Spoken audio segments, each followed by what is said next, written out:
പ്രിയ കുട്ടികളെ, ഫിസിക്സിന്റെ പുതിയൊരു ക്ലാസ് നമുക്കിന്ന് തുടങ്ങാം. ഫിസിക്സിന്റെ രണ്ടാമത്തെ ചാപ്റ്ററിന്റെ പേര് മോഷൻ ആൻഡ് ഫോഴ്സ് എന്നാണ്. പേജ് നമ്പർ 23 നമ്മൾ 8ാം ക്ലാസ്സിലേക്ക് വന്നേക്കുന്നത്. ഹൈസ്കൂളിലായി നമ്മൾ പണ്ട് പഠിച്ചതിനേക്കാൾ ഒന്നുകൂടി നന്നായിട്ട് പഠിച്ചാലേ നമുക്ക് 10ാം ക്ലാസ്സിൽ അടിപൊളിയാകാൻ പറ്റൂ. അതുകൊണ്ട് അടിസ്ഥാനം വിട്ട് നന്നായിട്ട് തന്നെ പഠിക്കണം കേട്ടോ.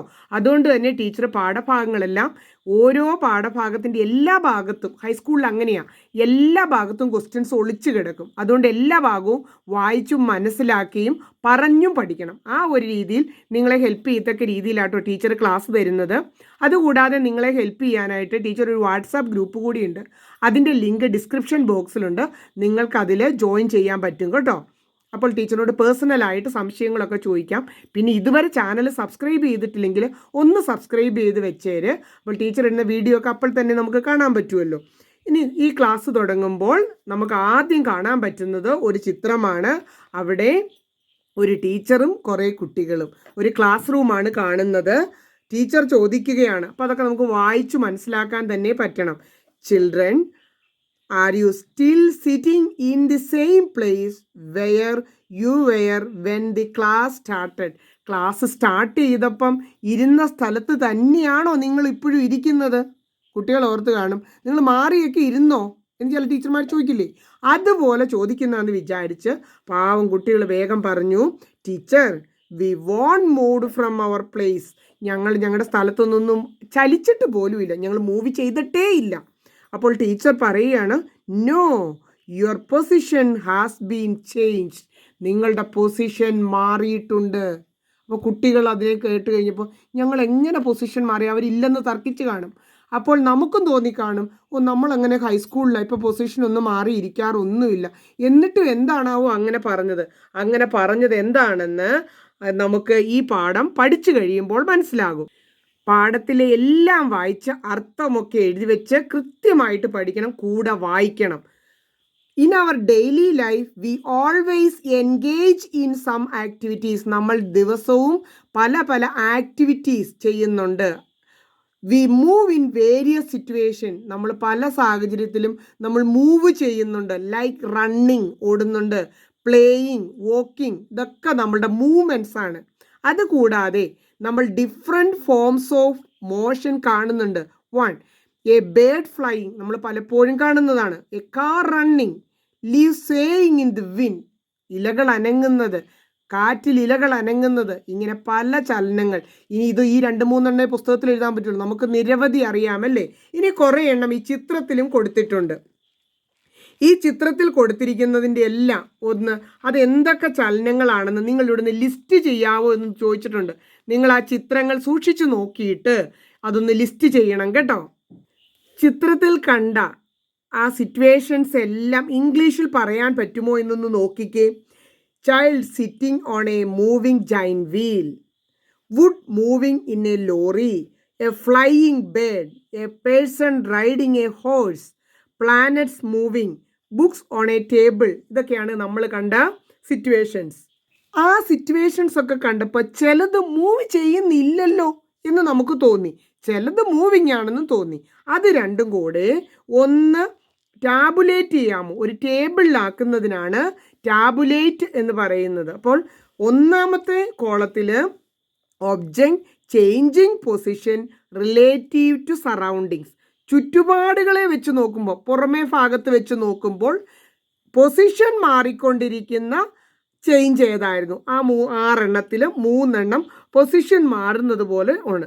അതുപോലെ തന്നെ ഒബ്ജക്ട്സ് നോട്ട് ചേഞ്ചിങ് പൊസിഷനും ഉണ്ട്. അതും ഏതാണെന്ന് കൃത്യമായിട്ടൊന്ന് ചാർട്ട് ചെയ്യാമോ? നമുക്ക് അവിടെ ചലിക്കുന്നില്ല, മൂവ്മെൻ്റ് ഇല്ല എന്ന് തോന്നിയതാണ് ടേബിൾ, ബുക്ക്. അതുപോലെ തന്നെ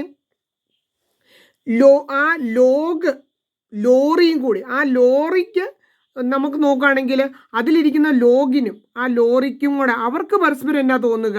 അത് ചലിക്കുന്നില്ല എന്ന് തോന്നുന്നു. പക്ഷെ പുറത്ത് നിന്ന് നോക്കുന്ന നമുക്കാണ് അത് ചലിക്കുന്നതായിട്ട് തോന്നുന്നത്. ആ ലോറിയും ലോഗും അത് വേണമെങ്കിൽ നിങ്ങൾക്ക് ഒഴിവാക്കാം. നിങ്ങൾക്ക് കൺഫ്യൂഷൻ ഉണ്ടെങ്കിൽ പഠിച്ചു വരുമ്പോൾ നിങ്ങൾക്ക് മനസ്സിലാവുകയും ചെയ്യും. എന്തായാലും മൂവ് ചെയ്യുന്ന നമുക്ക് ഉറപ്പാണ് flying bird, running horse, running lorry. ഇവിടെ ഒരെണ്ണം ലോഗും ആ തടിക്കഷ്ണവും ലോറിയും. ആ തടിക്കഷ്ണത്തിന് ലോറി മൂവ് ചെയ്യുന്നതായിട്ട് തോന്നുമോ? ആ തടിക്കഷ്ണത്തിന് ലോറി മൂവ് ചെയ്യുന്നതായിട്ട് തോന്നുമോ? തടിക്കഷ്ണം നോക്കുകയാണെങ്കിൽ ആ ലോറി എപ്പോഴും ആ തടിക്കഷ്ണവും ലോറി ഒന്നിച്ചാണ്, മറ്റൊന്ന് മൂവ് ചെയ്യുന്നെന്ന് തോന്നുകയില്ല. അതാണ് ടീച്ചർ ആ ഒരു എക്സാമ്പിൾ എഴുതാൻ അങ്ങനെ എഴുതിയേക്കുന്നത് കേട്ടോ. ഈ എക്സാമ്പിൾ എഴുതിയപ്പോൾ നിങ്ങൾക്ക് സംശയം വന്നത് തന്നെ നല്ല കാര്യമാണ്. അതിൻ്റെ കാരണം എന്നാണെന്നറിയാമോ? നമ്മൾ ഒരു വസ്തു, ഒരു സാധനം ചലിക്കുന്നു എന്ന് പറയുന്നത് മറ്റൊരു വസ്തുവിനെ ആസ്പദമാക്കിയാണ്. അതായത് ആ ലോറിയെ അപേക്ഷിച്ച് ആ ലോറി നോക്കുകയാണ് തടി അനങ്ങുന്നുണ്ടോ നോക്കി, തൻ്റെ പുറത്തിരിക്കുന്ന തടി അനങ്ങുന്നില്ല എന്ന് തോന്നും. എന്നാൽ പുറത്ത് നിൽക്കുന്ന ഒരാൾക്ക് ആ ലോറിയും തടിയും ഒരുപോലെ മൂവിങ് ആണെന്ന് തോന്നും. അതുകൊണ്ട് മൂവിങ് ആണോ അല്ലയോ എന്ന് പറയുന്നത് മറ്റൊരു വസ്തുവിനെ റിലേറ്റ് ചെയ്തിട്ടാണ്. എന്തായാലും അങ്ങനെ മൂവ് ചെയ്യുന്നവയെ ദേ ആർ ഇൻ മോഷൻ. ഒന്ന് വായിച്ചു നോക്കിയേ.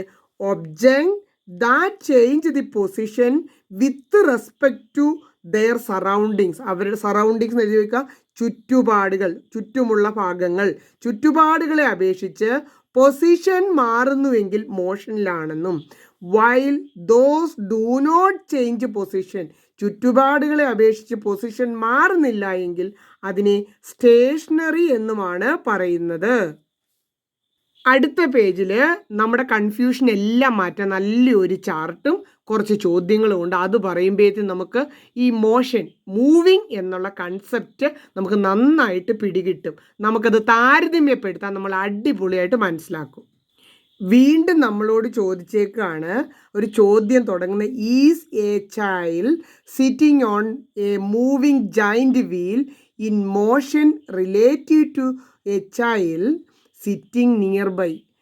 അടുത്തിരിക്കുന്ന, അതാണ് ചൈൽഡ് സിറ്റിംഗ് നിയർ ബൈ. അടുത്തിരിക്കുന്ന ഒരു കുട്ടി നോക്കുമ്പോൾ ആ ജൈൻറ്റ് വീലിൽ രണ്ട് കുട്ടികൾ അടുത്തടുത്തിരുന്നങ്ങ് കറങ്ങാമെന്ന് വിചാരിക്കൂ. അടുത്തിരിക്കുന്ന കുട്ടിയെ സംബന്ധിച്ച് ആ വീലിൽ കറങ്ങിക്കൊണ്ടിരിക്കുന്ന രണ്ടുപേരും ഒന്നിച്ച് ഒരേപോലെ കറങ്ങുമല്ലേ, ആ കുട്ടി, അടുത്തിരിക്കുന്ന കുട്ടി മൂവ് ചെയ്യുന്നതായിട്ട് തോന്നുമോ? ഇല്ല. അവൻ നല്ല തൊട്ടടുത്ത് അനങ്ങാതിരിക്കുന്നതായിട്ടല്ലേ തോന്നുള്ളൂ. അപ്പോൾ നമുക്കതിന് നോ എന്ന് ഉത്തരം എഴുതാം. എന്നാൽ what does A person standing on the ground, ആ ഗ്രൗണ്ടിലിരിക്കുന്ന ആൾക്കോ, ഗ്രൗണ്ടിലിരുന്നിട്ട് ഇവർ കറങ്ങുന്നത് നോക്കിക്കൊണ്ടിരിക്കുന്നവർക്കോ, ആ കുട്ടികൾ മൂവ് ചെയ്യുന്നതായിട്ട് തോന്നും. ആ കുട്ടികൾ മൂവ് ചെയ്യുന്നതായിട്ടാണ് തോന്നുന്നത്. അടുത്ത ടേബിളിൽ നമ്മൾ ഓരോ സിറ്റുവേഷനും രണ്ട് രീതിയിൽ പരിശോധിക്കുകയാണ്. അപ്പോൾ ഒരു സിറ്റുവേഷൻ ആദ്യം എടുക്കാവേ, ഓരോന്നായിട്ട് തീർക്കാം. Child on a moving giant wheel. Child sitting nearby ആവുമ്പോൾ ആ അടുത്തിരിക്കുന്ന കുട്ടിക്ക് തോന്നുക തൊട്ടടുത്തിരിക്കുന്ന കുട്ടി കറങ്ങുന്നുണ്ടെന്നൊന്നും തോന്നുകയില്ല, റെസ്റ്റിലാന്നേ തോന്നുകയുള്ളൂ. അതിന് പറയുന്ന അനങ്ങുന്നില്ല എന്ന് തോന്നുന്നതിന്, മൂവിങ് അല്ല എന്നതിന് പറയേണ്ടത് സ്റ്റേറ്റ് ഓഫ് റെസ്റ്റ്. എന്നാൽ A person standing on the ground, ഇവരിങ്ങനെ കറങ്ങുന്നത് കണ്ടുകൊണ്ട് ഗ്രൗണ്ടിൽ നിൽക്കുന്ന ആ പേഴ്സണ്, ആ കുട്ടിയുടെ, ഈ child moving in A ജൈൻറ്റ് wheel state of motion ആയിട്ടാണ് തോന്നുക. അതുപോലെ പേഴ്സൺ റൈഡിങ് എ ഹോഴ്സ്, കുതിര ഓടിക്കുന്ന ഒരു മനുഷ്യൻ, കുതിരയ്ക്ക് എന്താ തോന്നുക? ആ മനുഷ്യൻ ഓടുന്നതായിട്ട്, കുതിരപ്പുറത്തോടെ ഓടുവാന്ന് തോന്നുമോ? എൻ്റെ പുറത്ത് ഫുൾ ടൈം അനങ്ങാതെ ഇരിക്കുവാന്നേ തോന്നുകയുള്ളൂ. അപ്പോൾ കുതിര ഓർക്കുന്നത് ആ മനുഷ്യൻ, പുറത്തിരിക്കുന്ന ആ പേഴ്സൺ സ്റ്റേറ്റ് ഓഫ് റെസ്റ്റ്. എന്നാൽ പുറത്ത് ഗ്രൗണ്ടിൽ നിന്നുകൊണ്ട് കുതിരയെ ഓടിക്കുന്ന കാണുമ്പോൾ ആ മനുഷ്യൻ സ്റ്റേറ്റ് ഓഫ് മോഷനിലാണെന്നാണ് ഗ്രൗണ്ടിൽ നിൽക്കുന്ന ആൾക്ക് തോന്നുക. അടുത്തതായിട്ട് think in the beak of a flying bird. ബേർഡിന് തോന്നുക ആ ട്വിഗ്, അതിൻ്റെ ചുണ്ടുകളിൽ അനങ്ങാതെ റെസ്റ്റ് എടുത്തിരിക്കുകയാണ്. അപ്പോൾ സ്റ്റേറ്റ് ഓഫ് റെസ്റ്റ്. എന്നാൽ അത് കണ്ടുകൊണ്ടിരിക്കുന്ന ഗ്രൗണ്ടിൽ നിൽക്കുന്ന ആൾക്ക് തോന്നുക ആ ട്വിഗും ഈ പക്ഷിയോടൊപ്പം പറക്കുകയാണ്, state of motion. Earth in the solar system. സണ്ണിന് തോന്നും, എർത്തും സണ്ണും കമ്പയർ ചെയ്യുമ്പോൾ എങ്ങനെയാണ്? സണ്ണിന് ചുറ്റും എർത്ത് എപ്പോഴും കറങ്ങിക്കൊണ്ടിരിക്കും നമ്മൾ പഠിച്ചിട്ടുണ്ട്. അപ്പോൾ അതുകൊണ്ട് അത് സ്റ്റേറ്റ് ഓഫ് മോഷനാണ്. അതുപോലെ തന്നെ മൂണും എർത്തിന് ചുറ്റും റൊട്ടേറ്റ് ചെയ്യുകയാണ്, ഭൂമിക്ക് ചുറ്റും കറങ്ങുകയാണ് മൂണ്. അതുകൊണ്ട് അതും സ്റ്റേറ്റ് ഓഫ് മോഷനാണ്. അടുത്തത് log of wood in a moving lorry. ആ ലോറിയിൽ ആ വിറക് കഷ്ണങ്ങൾ അല്ലെ തടി കഷ്ണങ്ങൾ വെച്ചേക്കുന്നത് ലോറിക്ക് നോക്കുമ്പോൾ റെസ്റ്റ് എടുക്കുന്നത് പോലെയാണ്. എന്നാൽ വഴി സൈഡിൽ നിൽക്കുന്ന ട്രീകളെ സംബന്ധിച്ചോ ആ തടി കഷ്ണങ്ങൾ ലോറിക്കൊപ്പം പാഞ്ഞു പോവുകയാണ്, സ്റ്റേറ്റ് ഓഫ് മോഷനാണ്. Book on a table. ആ ടേബിൾ നോക്കുമ്പം എന്നും റെസ്റ്റ് എടുത്ത് ആ ബുക്ക് സ്റ്റേറ്റ് ഓഫ് റെസ്റ്റിൽ അതിൻ്റെ മുകളിൽ ഇരിക്കുകയാണ്. എന്നാൽ സൺ നോക്കുമ്പോഴോ, സണ്ണിനെ വെച്ച് നോക്കുമ്പോഴോ കണ്ടോ, എപ്പോഴും വെച്ചു നോക്കുമ്പോൾ അതിനാണ് പറയുന്നത് വിത്ത് റെസ്പെക്ട് ടു. അങ്ങനെ വിത്ത് റെസ്പെക്ട് ടു സൺ അല്ലെങ്കിൽ സണ്ണിനെ ആസ്പദമാക്കി നമ്മൾ നോക്കുകയാണെങ്കിൽ ഭൂമിയോടൊപ്പം ആ ടേബിളും ബുക്കും മോഷനിലല്ലേ, മൂവ് ചെയ്യുകയല്ലേ. സണ്ണിനെ ആസ്പദമാക്കി നോക്കുമ്പോൾ ഭൂമിയിലോടൊപ്പം ടേബിളും ആ ടേബിളിലിരിക്കുന്ന ബുക്കും സ്റ്റേറ്റ് ഓഫ് മോഷനാണ്. ഈ ടേബിളിൽ നിന്ന് നമുക്ക് എന്താണ് മനസ്സിലായത്? What can we infer from the table? നമുക്ക് എന്തൊരു നിഗമനത്തിലാണ്, നിഗമനമാണ് നമുക്ക് വന്നിരിക്കുന്നത്.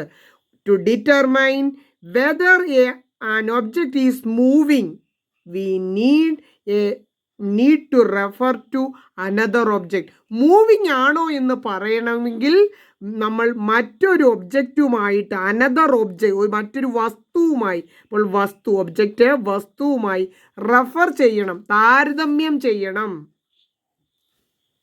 അങ്ങനെ the object that is used as reference, ഏതിനെ ആസ്പദമാക്കിയാണോ മൂവിങ് അല്ലെങ്കിൽ റെസ്റ്റ് എന്നൊക്കെ പറയുന്നതിന് വേണ്ടി നമ്മൾ ഒരെണ്ണം എടുക്കില്ലേ, ആ വസ്തുവിനെ നമ്മൾ വിളിക്കുന്നത് റെഫറൻസ് ഒബ്ജക്റ്റ് എന്നാണ്. അപ്പോൾ വാട്ട് ഈസ് റെഫറൻസ് ഒബ്ജക്റ്റ്? സൈഡിലോട്ട് ക്വസ്റ്റ്യൻ എഴുതിയിട്ടോ. നമുക്ക് ടെക്സ്റ്റിൽ തന്നെ ക്വസ്റ്റ്യൻ എഴുതിയിട്ടിട്ട് പിന്നീട് ബുക്കിലേക്ക് അത് പകർത്തി എടുക്കുകയാണ് നല്ലത്. What is reference object? The object that is used as A reference. ഇങ്ങനെ നമ്മൾ താരതമ്യം ചെയ്യാൻ ഒരു വസ്തു ഉപയോഗിക്കില്ലേ, ടേബിൾ മൂവിങ് ആണോ ബുക്ക് മൂവിങ് ആണോ എന്നറിയാൻ വേണ്ടിയിട്ട് നമ്മൾ സണ്ണിനെ ആസ്പദമാക്കി നോക്കിയപ്പോൾ മൂവിങ് ആണെന്ന് നമുക്ക് മനസ്സിലായില്ലേ. ഇപ്പം ക്ലാസ് റൂമിലെ കുട്ടികളൊക്കെ പൊസിഷൻ ചേഞ്ച് ആയി എന്ന് ടീച്ചർ പറയാൻ കാരണം എന്താ? ടീച്ചർ ക്ലാസ് തുടങ്ങിയപ്പോൾ സണ്ണിനെ ആസ്പദമാക്കി നോക്കിയാൽ കുട്ടികൾ 10 മണിക്ക് ഇരുന്നേടത്തല്ല 10:30 ആയപ്പോൾ അല്ലെ 11 മണിയായപ്പോൾ ഇരിക്കുന്നത്. Position changed. അപ്പോൾ നമ്മൾ ആ എടുത്തിരിക്കുന്ന റെഫറൻസ് എന്തിനെ ആസ്പദമാക്കിയാണോ പറയുന്നത്, റെഫറൻസ് ഒബ്ജക്റ്റ് എന്നാണ് പറയുന്നത്. അപ്പോൾ അതിൻ്റെ എല്ലാം ഡെഫിനിഷൻ ഇനി നമുക്ക് സ്റ്റേറ്റ് ഓഫ് മോഷൻ്റെ ഡെഫിനിഷനും സ്റ്റേറ്റ് ഓഫ് റെസ്റ്റിൻ്റെ ഡെഫിനിഷനും നല്ല ഭംഗിയായിട്ട് കൊടുത്തിട്ടുണ്ട്. The object taken to determine the state of motion or the state of rest of a body is called reference object എന്ന് ഇവിടെ കൊടുത്തത് കൂടാതെ ഒന്നുകൂടി കൊടുത്തിട്ടുണ്ട്. അടുത്തതായിട്ട് അപ്പോൾ മോഷൻ എന്താന്ന് പറയണ്ടേ? If an object change its position relative to the reference object. Relative to reference object എന്ന് പറഞ്ഞു കഴിഞ്ഞാൽ റെഫറൻസ് ഒബ്ജക്റ്റുമായി റിലേറ്റ് ചെയ്ത് നോക്കുമ്പോൾ, ബന്ധപ്പെടുത്തി നോക്കുമ്പോൾ ഒബ്ജക്റ്റ് ചേഞ്ച് ഇറ്റ്സ് പൊസിഷൻ, അതിൻ്റെ പൊസിഷൻ മാറുകയാണെങ്കിൽ it is said to be in motion, അത് ചലനത്തിലാണെന്ന് പറയാം. And if it does not change position, നമ്മൾ എടുത്തേക്കുന്ന റെഫറൻസ് ഒബ്ജക്റ്റുമായിട്ട് ബന്ധപ്പെടുത്തി relative to the reference object, if it does not change position മാറുന്നില്ലെങ്കിൽ ഇറ്റ് ഈസ് സ്റ്റേഷനറി. അപ്പോൾ സ്റ്റേഷനറി ആന്ന് പറയുന്നതിൻ്റെയും അതുപോലെ തന്നെ മോഷനാന്ന് പറയുന്നതിൻ്റെയും കൃത്യമായ ഡെഫിനിഷനാണ് വീണ്ടും കൊടുത്തേക്കുന്നത്. ഒരു ഒബ്ജക്റ്റ് മൂവ് ചെയ്ത് കഴിഞ്ഞാൽ അതിൻ്റെ പൊസിഷൻ മാറും അല്ലേ? പൊസിഷൻ മാറുന്ന എത്ര ദൂരത്തേക്കാണ് എന്നൊക്കെ നമ്മൾ പറയണ്ടേ. അങ്ങനെ പൊസിഷനൊക്കെ മാറുമ്പോൾ മൂവിങ് ഒബ്ജക്റ്റുമായി ബന്ധപ്പെട്ട പുതിയ പുതിയ സയൻസ് വാക്കുകളാണ് നമുക്കിതിനകത്ത് പഠിക്കാനുള്ളത്. അത്രയും സിമ്പിളാണ്. അപ്പം ഇത്രയും നേരം എന്താ പഠിച്ചത്? മൂവിങ് ഒബ്ജക്റ്റ് എന്ന് നമ്മൾ എങ്ങനെയാണ് മൂവിങ് ആണോ അല്ലയോ എന്ന് കണക്കാക്കുന്നത്? റെസ്റ്റ് എടുത്തിരിക്കുന്നതും ചില വസ്തുക്കളുമായിട്ട് റെഫറൻസ് നടത്തുമ്പോൾ അത് മൂവിങ് ആണ്. അപ്പോൾ മൂവിങ് ആണോ റെസ്റ്റ് ആണോ എന്ന് പറയുന്നത് റെഫറൻസ് ഒബ്ജക്റ്റിനെ അടിസ്ഥാനപ്പെടുത്തി മാത്രമേ പറ്റുള്ളൂ എന്നാണ് പഠിച്ചത്. കുറേ മൂവിങ്ങും നമുക്ക് കുറേ അവസരങ്ങൾ, കുറേ സിറ്റുവേഷൻസും നോക്കി ആ സിറ്റുവേഷൻസ് റെസ്റ്റ് ആണോ മോഷനാണോ എന്നാണ് ഇത്രയും നേരം നോക്കിയത്. റെസ്റ്റ് ആണോ മോഷനാണോ എന്നറിയാൻ ഒരു ഒബ്ജക്റ്റ് വേണം.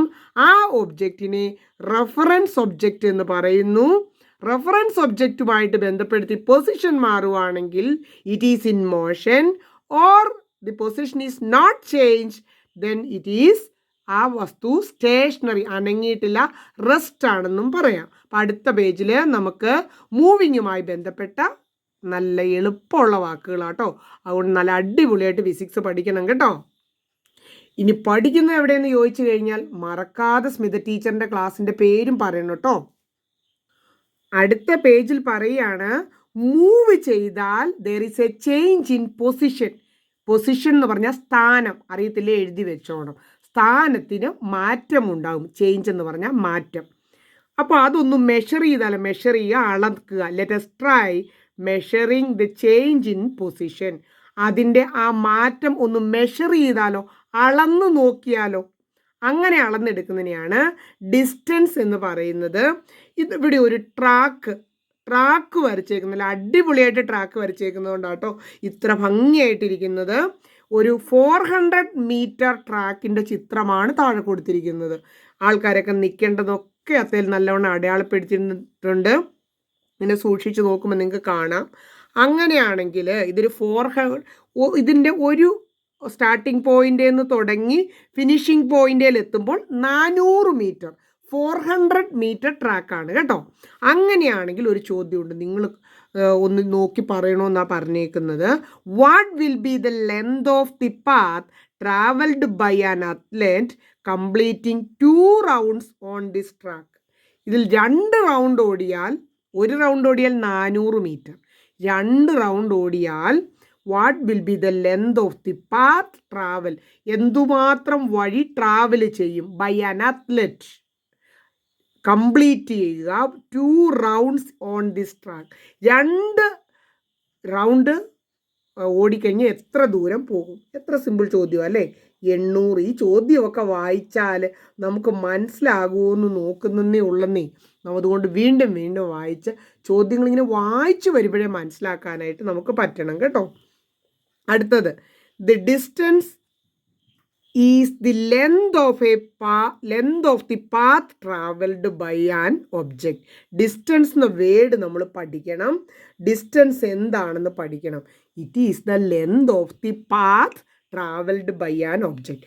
ഒരു വസ്തു ട്രാവൽ ചെയ്ത പാത്തിൻ്റെ നീളമാണ് ഡിസ്റ്റൻസ്. അപ്പോൾ ഒരു നീളമല്ലേ, അതുകൊണ്ട് ഈ ഡിസ്റ്റൻസിൻ്റെയും SI യൂണിറ്റ്, നമ്മളിനി എന്ത് പറഞ്ഞാലും SI യൂണിറ്റ് ഒന്നാമത്തെ ചാപ്റ്ററിൽ പഠിച്ചതല്ലേ. ലെങ്ത് ആണ് ഡിസ്റ്റൻസ് എന്നുള്ളത് കൊണ്ട് അതിൻ്റെ SI യൂണിറ്റ് മീറ്റർ ആണെന്ന് ഓർമ്മ വേണം. അടുത്തതായിട്ട് ചോദിച്ചേക്കുന്നത്, have you ever seen a device that shows the distance travelled by vehicle? Have you ever seen, നിങ്ങൾ എപ്പോഴെങ്കിലും കണ്ടിട്ടുണ്ടോ? അത്രയാണ് ചോദ്യം. ദി ഡിവൈസ്, ഒരു ഉപകരണം, that shows distance travelled by the vehicle, വണ്ടികൾ ഓടിയ ദൂരം കാണിക്കുന്ന ഒരു ഉപകരണം, ഡിവൈസ്, ഉപകരണം നിങ്ങൾ ശ്രദ്ധിച്ചിട്ടുണ്ടോ, കണ്ടിട്ടുണ്ടോ എന്ന് എന്ത് ചോദ്യമാണ്. നമ്മളെ കൊണ്ടാണ് പലപ്പോഴും വീട്ടിൽ വണ്ടി എത്ര ദൂരം ഓടിയിട്ടുണ്ടെന്ന് നോക്കിക്കേ എന്നൊക്കെ പറഞ്ഞ് നമ്മൾ ആ ട്രാവൽ ചെയ്ത ദൂരം പപ്പായ്ക്കൊക്കെ പറഞ്ഞു കൊടുക്കുന്നത് നമ്മളാണല്ലേ.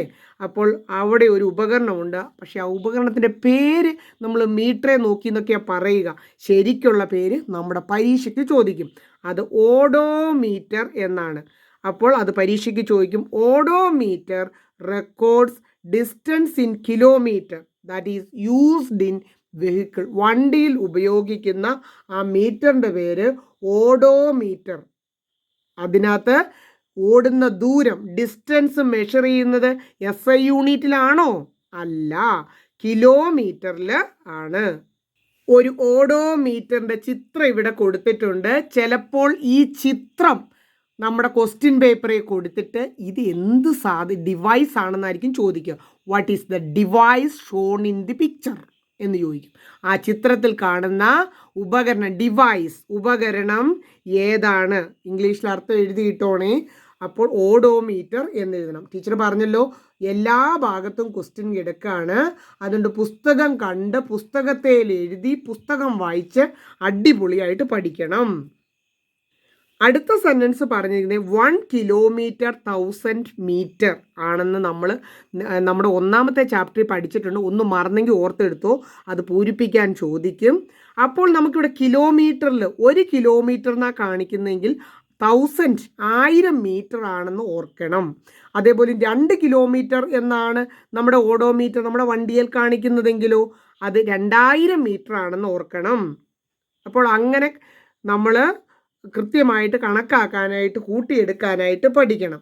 ഇവിടെ ഒരു റെയിൽവേ ട്രാക്കിൻ്റെ ചിത്രവും ഉണ്ട്. വളരെ സിമ്പിളായിട്ടാട്ടോ റെയിൽവേ ട്രാക്കൊക്കെ വരച്ചേക്കുന്നത്. റെയിൽവേ ട്രാക്കൊക്കെ 2 വരയിട്ടിട്ട് ചെറുതായിട്ട് വരച്ച റെയിൽവേ ട്രാക്ക്. സ്റ്റാർട്ട് ചെയ്യുന്ന സ്ഥലത്തെ എ എന്നാണ് കൊടുത്തിരിക്കുന്നത്. Track from A to F ഉണ്ടോ, shows a railway track from A to F. അപ്പോൾ ട്രെയിൻ ഓരോ പ്ലേസിനും B, C, D, E, F എന്നങ്ങ് കൊടുത്തേക്കാണ്.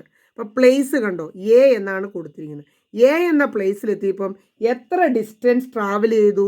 0 ഡിസ്റ്റൻസ് ആണ് ട്രാവൽ ചെയ്ത്. 0 എന്ന് എഴുതുമ്പോൾ ഇനി യൂണിറ്റ് കൂടെ എഴുതുക. 0 ഡിസ്റ്റൻസ്, 0 കിലോമീറ്റർ ഒന്നും എഴുതണമെന്നില്ല. അത് കഴിഞ്ഞ് ബിയിലെത്തിയപ്പോൾ വൈൽ റീച്ചിങ് ബി, ബിയിൽ എത്തിയപ്പോൾ എന്നാണ്. വൈൽ റീച്ചിങ് ബി, ബിയിൽ എത്തിയപ്പോൾ. അപ്പോൾ 60 കിലോമീറ്റർ കൃത്യമായിട്ട് എഴുതണം, അല്ലെങ്കിൽ ആൾക്കാർ തെറ്റിദ്ധരിക്കും. 60 കിലോമീറ്റർ എന്നെഴുതണം. ഓരോ പോയിന്റിലും എത്തുന്നത് നിങ്ങൾക്ക് നോക്കിയാൽ പെട്ടെന്ന് തന്നെ കാണാം. ഇപ്പം ടീച്ചർ എഴുതി തരാതെ തന്നെ വീഡിയോ ഫോസ് ചെയ്തിട്ട് എഴുതിയിട്ട് ശരിയാണെന്ന് നോക്കണം. അത് കൃത്യമായിട്ടൊക്കെ നോക്കി എഴുതാൻ പറ്റുമോ എന്ന് മാത്രമേ ഉള്ളൂ. ഡിയിലെത്തിയപ്പോൾ 150 കിലോമീറ്റർ. അങ്ങനെ ഓരോന്നും എഴുതി ഈ പടം വരച്ചിട്ട് ഇങ്ങനെ ഒരു ചാർട്ടൊക്കെ ബുക്കിൽ എഴുതണം കേട്ടോ.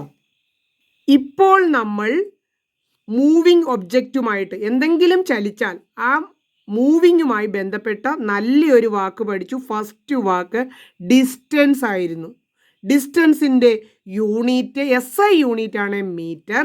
കിലോമീറ്ററിലും പറയാറുണ്ട്. ഇത്രയും മാത്രമേ ഈ പേജിൽ പരീക്ഷാ ചോദ്യമായിട്ട് ഉണ്ടായിരുന്നുള്ളൂ. ഡിസ്റ്റൻസിൻ്റെ നിർവചനം അഥവാ ഡെഫിനിഷൻ നല്ലൊരു പച്ച ബോക്സിൽ, നിങ്ങൾക്കൊക്കെ പച്ചയാണോ? ടീച്ചറിന് പച്ചയാണ്. അപ്പോൾ പച്ച ബോക്സിലും കൊടുത്തിട്ടുണ്ടായിരുന്നു. അതാണ് എഴുതാനുള്ളത്. പിന്നെ നമുക്ക് ഓഡോമീറ്റർ ഉണ്ടായിരുന്നു. ഇങ്ങനെ ട്രാക്കൊക്കെ തന്നിട്ട് അതിൽ നിന്ന് നോക്കിയിട്ട് വൃത്തിയായിട്ട് ഡിസ്റ്റൻസ് എഴുതാനും പറ്റണം. എല്ലാവർക്കും പറ്റുമല്ലോ. അപ്പോൾ അടുത്ത പേജിൽ നമുക്ക് പുതിയ വാക്കാണ് പഠിക്കാനുള്ളത്. സ്പീഡ് എന്ന് പറയുന്ന, അതെപ്പോഴും നമ്മൾ കേട്ട് മടുത്ത വാക്കുകളാണ് അല്ലേ. നിനക്ക് നല്ല സ്പീഡുണ്ട്, ഞാൻ ആ വണ്ടിക്ക് നല്ല സ്പീഡാണ്, നമ്മൾ സ്പീഡിൻ്റെ ആൾക്കാരാണെന്നാണ് പറയുന്നത്. അപ്പോൾ അടുത്ത വാക്ക് അടുത്ത പേജ് മുതൽ പഠിക്കണം. ക്ലാസ് അല്പം ലെങ്തൊക്കെ കൂടുന്നുണ്ടല്ലേ. ടീച്ചർ ചുമ്മാ ഇതിലേയും പറഞ്ഞു പോയാൽ നിങ്ങൾക്ക് തന്നെയാണ് നഷ്ടം. പിന്നെ കുറച്ചധികം വീഡിയോയുടെ എണ്ണമാക്കാൻ പോയാൽ അതും ബോറടിക്കില്ലേ. അപ്പം നമ്മൾ ഹൈസ്കൂളിലായി കുറച്ച് നേരവും കൂടി ഒരു ക്ലാസ്സൊക്കെ കേട്ട് നിങ്ങൾക്ക് സമയമൊക്കെ ഉള്ളപ്പം നമുക്ക് നന്നായി പഠിക്കാൻ വേണ്ടിയിട്ട് നമ്മൾക്ക് നഷ്ടപ്പെട്ടു പോണ സമയമൊക്കെ ഇനി ഉപയോഗിച്ചൊന്നിരുന്ന് പഠിച്ചിട്ട് പരീക്ഷയ്ക്ക് പോകാം. പിന്നെ ഈ സ്പീഡും കൂടെ സ്പീഡുമായിട്ട് ബന്ധപ്പെട്ട കാര്യത്തോടെ പഠിപ്പിച്ച് കഴിഞ്ഞാൽ ഈ വീഡിയോ നിർത്താം കേട്ടോ. എന്നിട്ട് ബാക്കിയുള്ള കാര്യങ്ങൾ അടുത്ത വീഡിയോയിലായിട്ട് തരാം. ടീച്ചർ 3 വീഡിയോ ക്ലാസ് കൊണ്ട് ഒരു പാഠം തീർക്കാം. അപ്പോൾ പാഠത്തിലെ എല്ലാ ഭാഗവും പറയും. ഓരോ സൈഡിലും ക്വസ്റ്റ്യൻ ഉണ്ട്. അപ്പോൾ സ്പീഡ് എന്ന വാക്കാണ് നമ്മൾ പഠിക്കുന്നത്. ഇവിടെ ഒരു നല്ല ചിത്രം കൊടുത്തിരുന്നത് a photo finish picture of 100 metre race in Olympics is given above. ഒരു ഒളിമ്പിക്സിൽ ഫോട്ടോ ഫിനിഷ് ആയിരുന്നു. ഇതിനകത്ത് നോക്കിയിട്ട് എനിക്ക് പറ്റുന്നില്ല. നിങ്ങളൊന്ന് കമൻറ്റ് ചെയ്യണം കേട്ടോ. ഇതിലാരാണ് ഇത്? ഈ ഫോട്ടോ എടുത്തിട്ട് നെറ്റിലൊന്ന് സെർച്ച് ചെയ്ത് കഴിഞ്ഞ് ഇത് ഏത് ഒളിമ്പിക്സിലെയാണെന്ന് കിട്ടും. അതെല്ലാം ടീച്ചർക്കൊന്ന് കമൻറ്റ് ചെയ്ത് തന്നാൽ ടീച്ചർക്ക് എളുപ്പമുണ്ടായിരുന്നു. എനിക്കിത് കണ്ടപ്പോഴേ എനിക്കത് അന്വേഷിക്കണമെന്ന് തോന്നി. നിങ്ങൾ ചെയ്ത് തരുവാണെങ്കിൽ നല്ലതല്ലേ. നിങ്ങൾക്ക് അതൊക്കെ സെർച്ച് ചെയ്യാൻ, ഫോട്ടോയൊക്കെ വെച്ച് സെർച്ച് ചെയ്യാൻ നിങ്ങൾ ബഹുമിടുക്കരാണ്. നമുക്കൊന്ന് അറിഞ്ഞിരിക്കാം. ഞാൻ നോക്കിയിട്ട് ഇതിനകത്ത് ആരാ ഫസ്റ്റ് എന്ന് എനിക്ക് ഒരു രക്ഷയില്ല കണ്ടുപിടിക്കാൻ.